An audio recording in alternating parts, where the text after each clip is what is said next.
Hey guys, JK here. Gonna showcase some of the new characters. And once again, I'm using Gumi's account. This is not my personal account.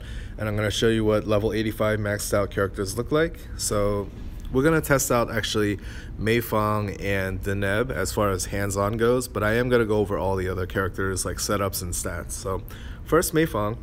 She is a very strong attacker in this game right now, and the fact that she's a Thunder Element unit means that she's even more valuable because aside from Gilgamesh, we don't have a ton of really strong attackers right now. So very valuable unit.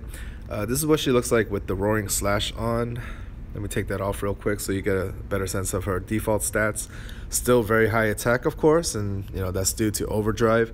And her attack's a little bit stronger than that, even from what it looks like, because of the slash and strike mastery, which gives you an extra 10 to slash and strike.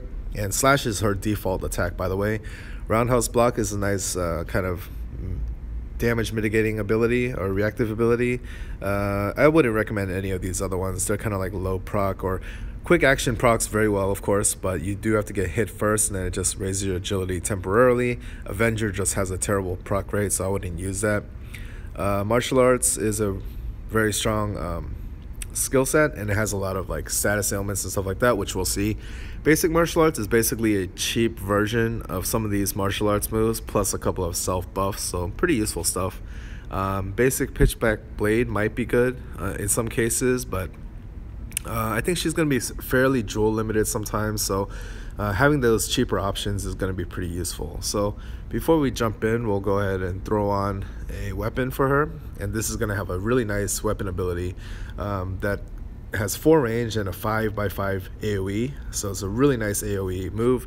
And as you can see, the stats are really good too, and it gives her some extra chance to inflict paralyze, so as if she needed more status inflicting. And her stats with that on is 753 attack. Really good stuff. The next one up is Gormalas, and he's not going to really, like MEI FANG, he's not going to show up on a 3-step banner until next week, but if you really want him now, you can pull him on the 9-step banner. But as you can see, he's a really solid pirate. Let's go take this off again real quick. And yeah, pretty tough to kill, high HP, pretty good defense, and he has a couple of other passives and stuff to help him to survive as well. Salty Dog Blade is a good choice for him. The gear ability that's attached to that, Big Blue Sea, not only is good against demons, but it also has a really high multiplier just in general. He's probably ideally used against fire enemies, and Spirit of the Sea God gives him extra fire resistance as well as water resistance, and this is a good setup for him because with basic fist he can basically sharpening focus, triple his attack for 1 turn, and then follow it up with like a big maelstrom or something. So really nice setup here, and that obviously makes up for some of his lack of attack, because while 470 is not bad, but he doesn't have like the overdrive or something like that like a MEI FANG does. So yeah, but I mean, he's very solid as he is right now, and he's going to get better in the future as well. The next character up is going to be DENEB, and we'll be showcasing her today in a match because she has a new job, and we haven't seen it before. So Astrologer is a really nice support job. It has a mixture of a lot of different things. Like, it has some Chronomancer type of abilities, has some healing, and does have some attack spells as well, but I would consider her more of a healer more than anything else. So treat her that way, but she does have a couple of additional options that can be very handy as well. So there is a weapon right now called Twilight Tarot. These are cards that she throws basically, and if you use it on herself, she can recover her own HP by about like 400 or so, and it's going to raise her normal attack range by 2 for 3 turns, which is really cool. Her default attack range is actually 2, so this is going to bump it up to 4 for 3 turns, which is going to make her really good. Act as a ranged unit, and she can refill her jewels as needed, so very cool ability there. Her magic attack is okay. It's not like sky high or anything, but again, the point is not to nuke people with this character. You're really like supporting your own party. And again, some of the stuff that she has sort of resembles a Chronomancer, but she does have another one that reduces the cast time on a unit, so It essentially gives the unit like a temporary swift charge. It reduces the cast time by a third, which is really cool. So it's not really like a overclock or anything like that, but it does reduce the charge time, which will make them feel faster. So really cool abilities there. And then finally we have Soleil, who is essentially a light version of Feng Lu. And the reason I say that is because, you know, Sage and Enchanter are the really good combination that Feng Lu has. You know, you can do all the Sage attacking spells, but then you also have the Swift Charge. So the setup will end up looking almost the same, although I would run her with basic Holy Magic instead of basic Sorcery, because it's really nice to have those like healing options, and she can double as a support as well. But yeah, as you can see, her stats are pretty decent. A little bit on the slow end. We're starting to see mages and so forth that have better agility than this, but her magic attack is pretty respectable. And you know, again, the fact that she has Swift Charge, Sorcery, and the ability to heal makes her a very useful character.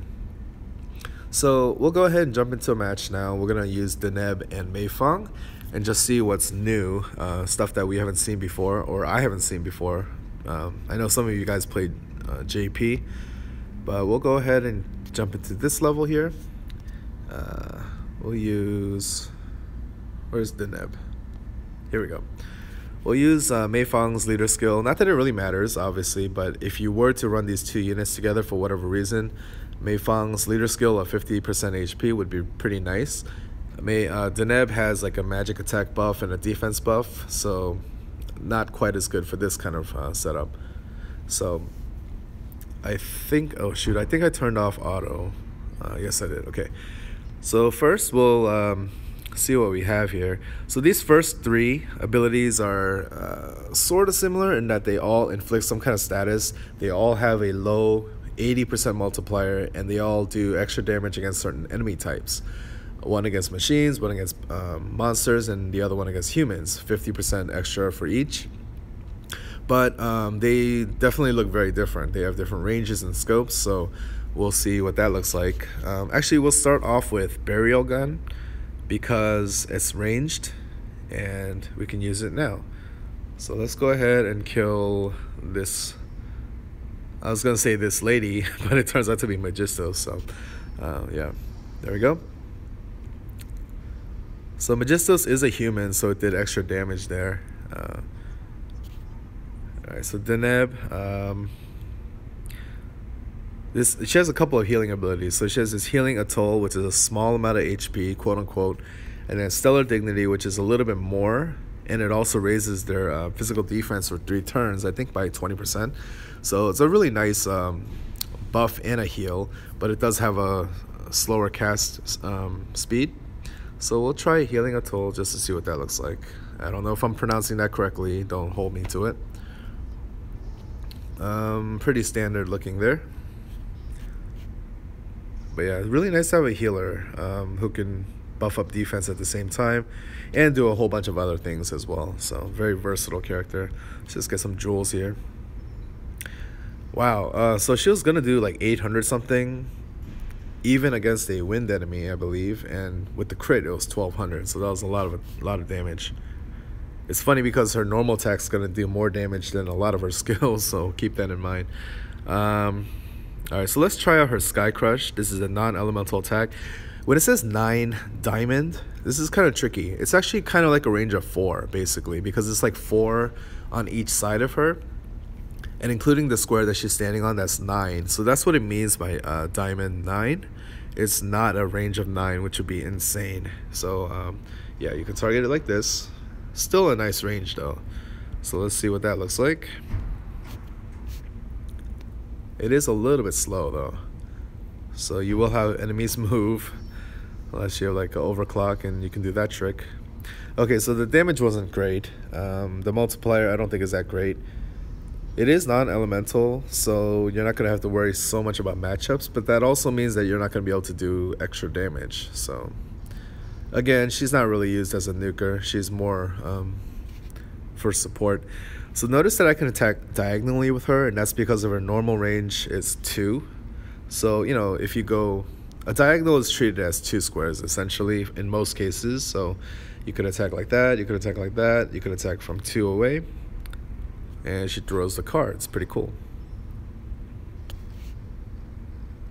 Not going to showcase too much of her or too many different abilities, because they're just mostly like support or healing.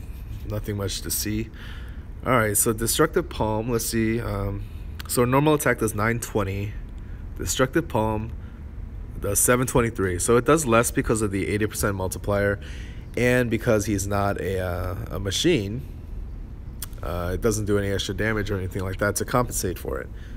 But if he did survive, it would have inflicted daze, which is pretty cool. Alright, so what else can we show here? She has this attacking spell, but it's only 3 range, can't reach there. These are all support abilities. So Quincunx that's a funny word. This is basically granting somebody a swift charge. So it'll make her, go a lot faster as far as her spells go. Can't reach. That's a shame there. Cedar / Flicker. Again, this is a straight line. She has a lot of those, it seems. And Nature / Trance is basically that. So we can't do anything right now.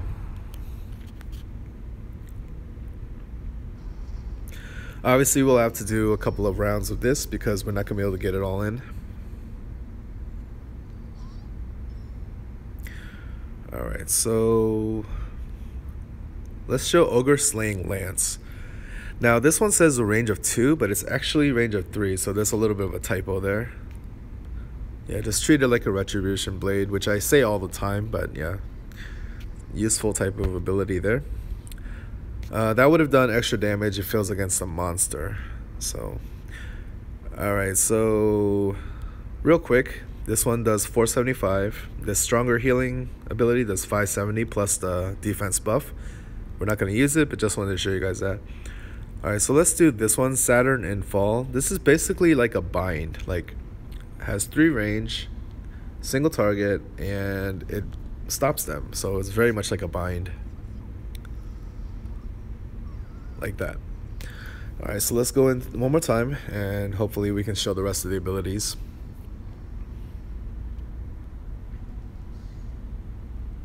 All in all, these new characters are all good and useful.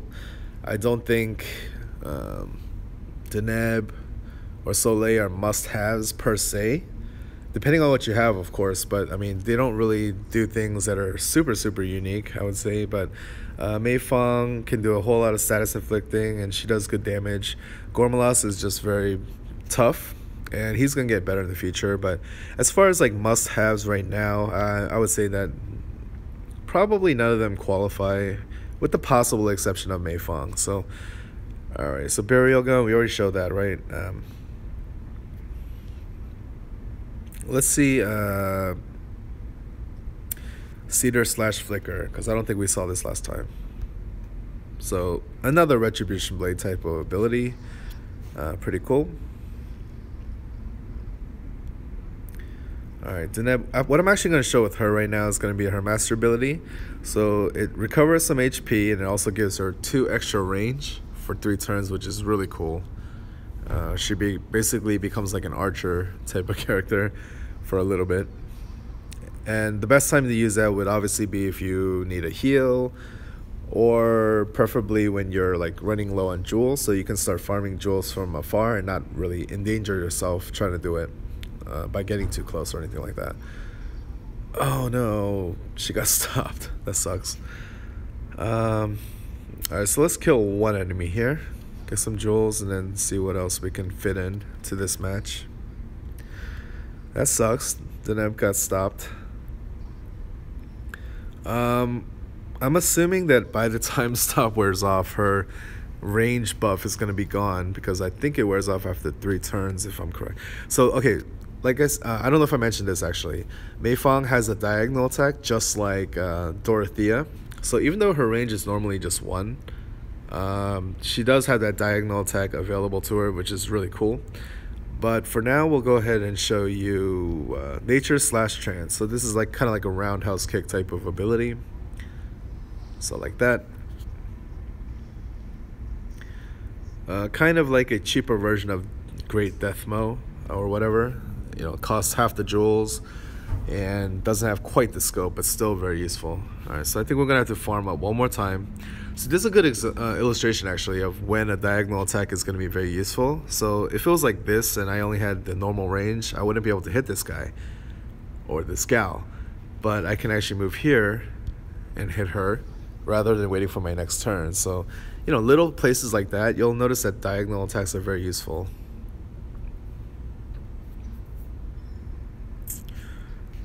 So yeah, I think DENEB's just going to be frozen for the rest of the match, but just trust me, 4 range is actually pretty cool. And you know, if you have like a Rin Tosaka, you already kind of know what that looks like. Alright, so alright, I might have to do one more quick round after this, but I'm going to show the master ability that's attached to that weapon, Roaring Slash. So this is a really nice AoE that's immediate. Right there. I'm gonna just go ahead and kill my DENEB. Sorry. So yeah, really cool to have that attached to a weapon. Normally master abilities or weapon abilities can be a little bit situational, but that's always going to be useful no matter what. I mean, those 5x5s are really good. Alright, so one last skill that we need to show.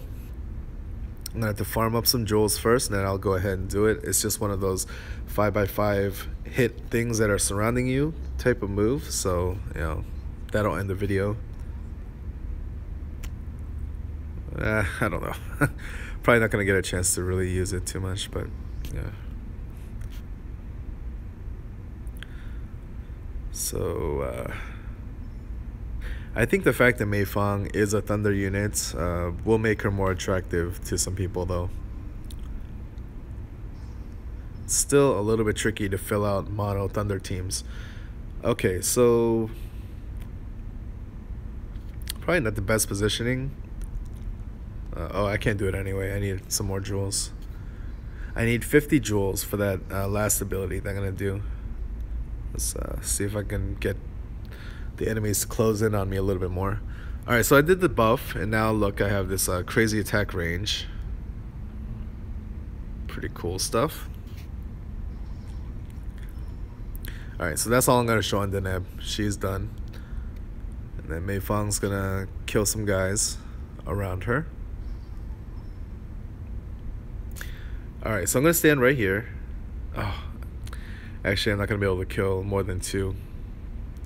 Alright, so this is her Great Death Mo attack. Oh, and it also debuffs, by the way, enemies' P attack and magic attack by 20%.